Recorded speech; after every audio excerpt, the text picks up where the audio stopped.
போலாமா? சரவணா போலாமான்னு கேட்டேன்.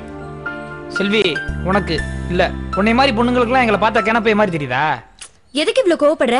தாமதமா வந்தேல ஒரு புன் சிரிப்பு, மன்னிச்சுக்க நேரத்துக்கு வர முடியலன்னு ஏதாவது ஒரு சின்ன வார்த்தை, போலாமான்னு கொஞ்சலா கேக்குறது, இப்படி ஏதாவது செஞ்சியா? யாரெங்கே பேரை பூட்டுங்கள் என்னமோ மகாதேவி படத்துல வீரப்ப சொல்ற மாதிரி கணீர் தொடையில போலாமான்னு உத்தரவு போடுற? அப்படின்னா நீ என்ன கேன பையன் தானே நினைக்கிற? தெரிஞ்சு போச்சா? என்னது? நான் உன்னை கேன பையன் நினைக்கிறது. செல்வி, ரொம்ப சவுண்ட் விடாத, வா. எங்க போறான்? நிலாவுக்கு. நிலாவுக்கா?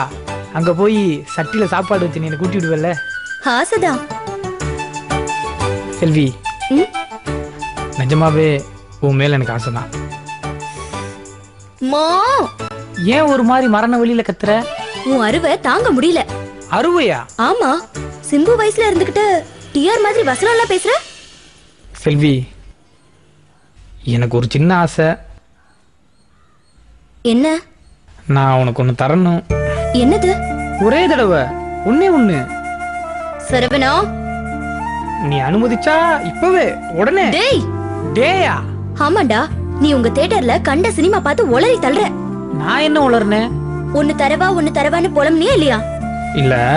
டேய், புலம்பல, நாகரிகமா கேட்டேன். எப்படிடா கேக்கலாம்? நான் கேட்பேன். நான் உன்கிட்ட கேட்காம வேற யார் கேப்பா? உனக்கு புத்தி பெரண்டுருச்சு. நான் வரேன். செல்வி, செல்வி, நான் உனக்கு பூ வாங்கி தரலாம்னு நினைச்சேன். அது தப்பா? பூ வாங்கி தரதுக்கு தான் இந்த இழுவையா? கூச்சமா இருந்துச்சு. ரொம்ப கேவலமா இருக்கு. என்னது? உன் முகர. பூ வாங்கி தரதுக்குள்ள எதுக்குடா உத்தரவு? வண்டி எடு, வாங்கிட்டா. இரு, பூ எடுத்துக்கிறேன். அடப்பாவி, பூவை வாங்கி உள்ளே வச்சிருக்கியா? நான் தான் பூ வச்சு விடுவேன். ஹே, இது ரோடு.